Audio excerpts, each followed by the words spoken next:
Heather Wilson, how you doing today? I am doing well. How are you? I am doing well. You are the co-founder of GiveSendGo.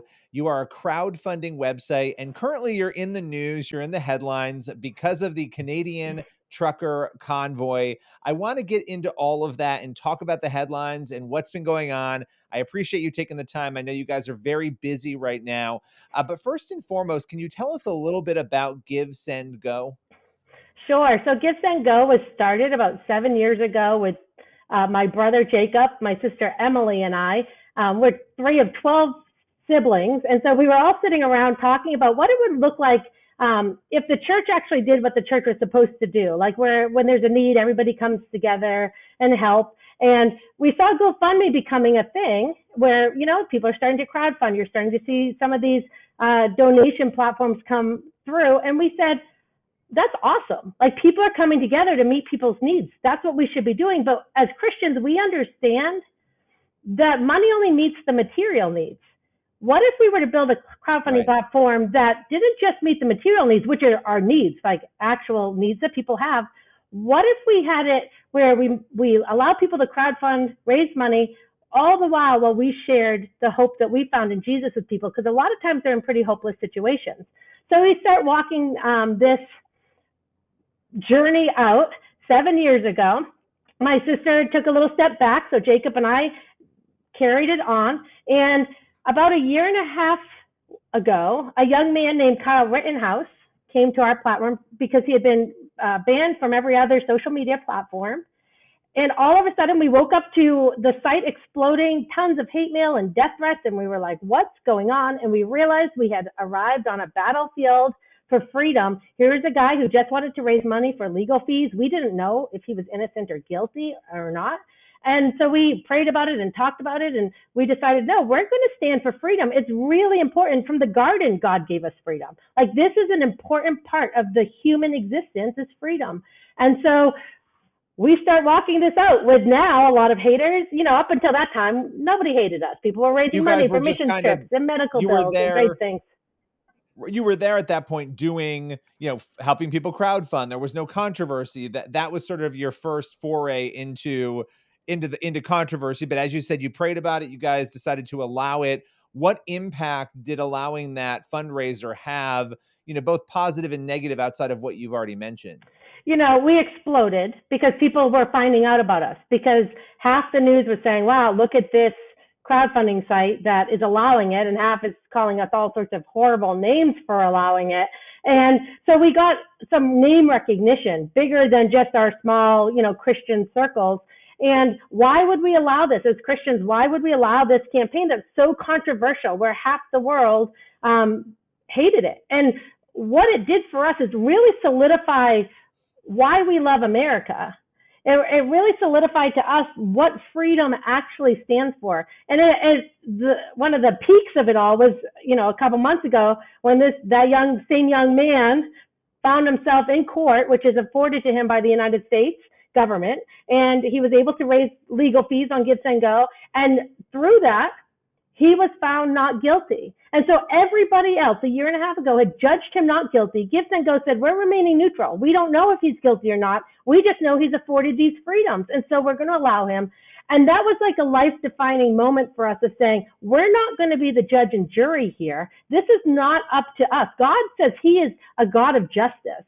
He loves justice. And we are like, we're going to defer to the justice system to collect all the facts and do their job. And so that then spurred us on to, all the campaigns that get taken down off GoFundMe find their way to GiveSendGo, as well as just people going, oh, I didn't know there was an alternative. And we were calling ourselves the alternative. And then recently we've changed that, and we say we're the replacement. The replacement. Well, let me ask you this, because I think people will have questions. What kinds of campaigns, wouldn't be welcome on GiveSendGo? Sure, that's a very popular question, and it's something Jacob and I, my brother, we talk about a lot, because it is. We settled on, right after the Kyle thing, we settled on, okay, we're going to walk this out in grace. We're going to give grace to the people who don't agree with us. We're going to give grace to the people who have found themselves in mistakes, sometimes because of their own doing, and we're going to give grace to ourselves to not always get it right. And it kind of freed us up to say, okay, we're going to just take this step at a time and not assume that we're always going to get it right, but we're going to do our best. So we've talked about scenarios. There's a million and one scenarios you could go through. What we've kind of come to is that you can't raise money on GiveSendGo to cause harm to somebody, like physical, purposeful harm to somebody.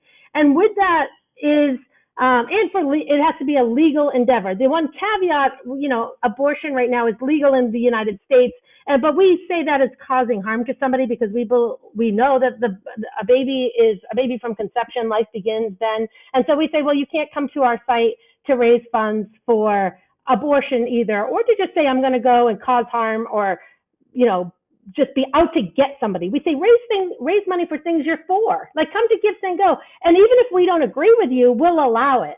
Now, a funny story is the Church of Satan came to GiveSendGo, the official Church of Satan. I was just, I have to stop you because I was going to ask you about atheists and Satanists and others who, because I would imagine they would troll you and try to come and use the service, but continue. Yeah, so, we have a lot of atheists that come on and say, we love what you're standing for. And we say, and we don't mind. You do not have to be a Christian to come on GiveSendGo at all.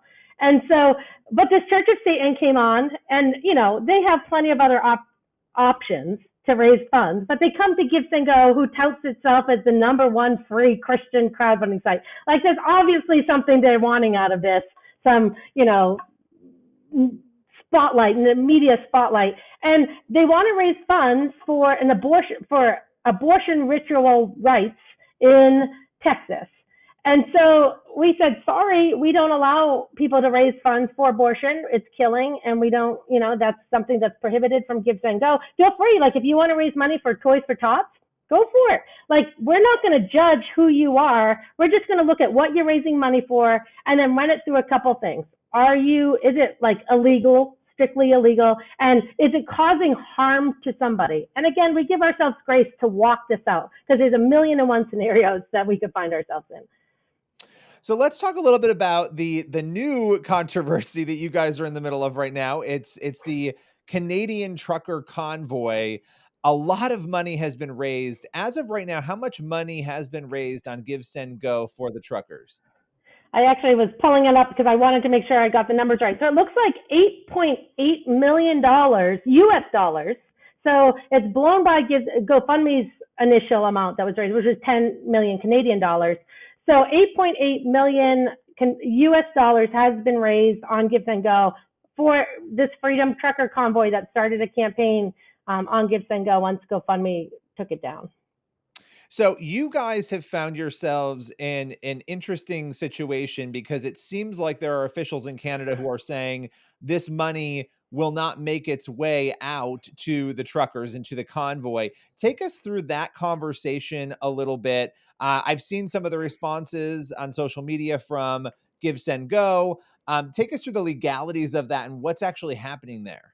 Sure. So we're still working this out. This is a new thing for us. This is not something like, we planned for or anything. So we're walking this out, and just really when anybody asks, what can we do for GiveSendGo? Like, they pray for wisdom because this is all new for us.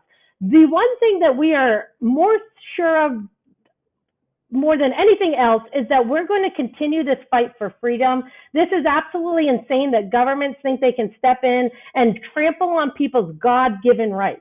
Like, the government doesn't give us our rights. We are born into this world. God created this world before governments were here, and we have rights that were given to us by God. And so governments come in and say, oh, no, you can't do this. Now, the funny thing is, and as we were talking about it and talking to some legal counsel, Canada, we're U.S. citizens.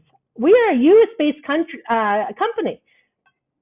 Canada doesn't really have jurisdiction over us. For them to put out a statement to say that they're going to not allow people to freeze these accounts or whatever, well, they can't stop us unless they come to our federal government and get a order or whatever that would look like. They can't tell us what to do. We're not under their rule. They're not governing us. And so what we're doing is we're saying, no, we're allowing money still to be processed, and we're looking for legal ways to get the money to the truckers in Canada through the organization that started this, that would allow the money to go where it needs to go legally, but maybe alternatively than just the traditional ways. So I would imagine that process involves lawyers and and accountants and people who know how to do that, which, as you were saying, this is new for you guys. So that this is probably a complicated process, though. It is. And it actually, we've gotten a lot of requests for interviews about this. Obviously, we're like a top news story. And it actually, at first, was making me really nervous because I'm like, I don't want to say something wrong. I don't know. And so really, my talking point on this is that we're not under Canadian rule, and we really believe God has us in this fight. So we're going to walk this out, fighting for freedom for people all over the world. And whatever happens, happens. If the U.S. government gets involved, whatever happens, we're going to just walk this out as faithfully as we can till completion. And we don't know what that looks like. And every day we're making decisions and trying to navigate this thing. And it really is God-given wisdom that we see happening where he stops us before we make a mistake. Like we're like, whoa, we're glad that happened. Like, God, thank you for putting that barrier there or whatever. But we're seeing very clear direction and we're walking it out. And I can't guarantee anything except that we're in this fight for the long haul and we're going to be standing by freedom no matter what. Freedom, both spiritually and physically, came at such a high price that we're not going to trample on it and say it doesn't matter. It does matter. And this is probably going to be the fight of my life. And I feel so humbled that God would use me and my brother and my family and our employees to take on this battle because we feel so adequate. But then you read the Bible and every single story you read where something miraculous happened, guess what? That person felt inadequate, said, I can't do this. And God said, yeah, I don't want you to do it. I'm going to do it. So let me ask you this, because the critics are going to say, okay, but if the standard is something is illegal, that the officials in Canada are saying that, they're saying all sorts of different things about the convoy, right? And whether or not those things are true, they're making it seem as though this is some sort of insurrection, that it's illegal. Your critics are going to come and say, but you're helping these people do this, illegal thing. How would you respond to that? And that is a tricky one because just like abortion is legal, we don't allow it. And the way I respond to it is that we made this platform and we can write up the terms of service. As blatant as that really is the case, is that we can look, and nobody knows personally whether me and Jacob are for or against the convoy. We didn't set up this campaign. This had nothing to do with us. You don't need to know what we think about it. We're going to remain neutral. If somebody wants to start a campaign that is anti-protest, that says we won't need to raise money to shut this thing down and buy more cones and put up more barriers, go for it. We're going to remain neutral, but allowing people freedom. Now, if these people were saying we need to raise money so that we can buy guns so we can storm the Capitol, no, we're not going to allow you to do that. But if you want to go and peacefully protest, no matter what they're calling it, more news stories and more people on the ground are telling the truth. And it's amazing how opposite what the news is reporting from what you hear on the ground there.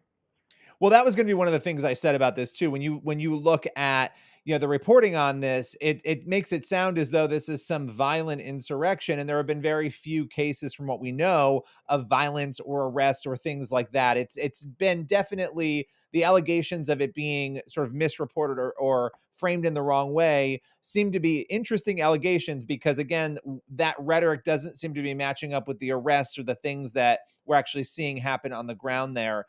So my final question for you is, at the end of the day, when you look at GiveSendGo and the legacy that you are having in this space of crowdfunding, what are you guys hoping long-term for the company? It's funny because everybody talks about big tech like it's a bad thing, right? Like, oh, big tech, they're stomping on people's freedoms. And we are like, no. GiveSendGo doesn't want to be little tech. We want to be big tech. So GiveSendGo wants to be the crowdfunding platform of everybody that stands for freedom. And people who stand against freedom, instead of calling them big tech, let's call them bad tech, because they're putting their own personal opinions into something that they shouldn't do. And so let's change that verbiage. If we're going to, call people terrorists that aren't terrorists, I'm going to take back the word big tech, because GiveSendGo is going to be huge tech, and we're going to stand for freedom. We're going to continue this fight. And you know what? All these others, we're going to start calling them bad tech. They should not. This is not their place. Well, listen, Heather, I so appreciate your time today. I appreciate you coming on and sharing and talking about this. I know you guys have a lot going on, and we're very appreciative of your time. Oh, thank you for having me. You know, it gets me fired up.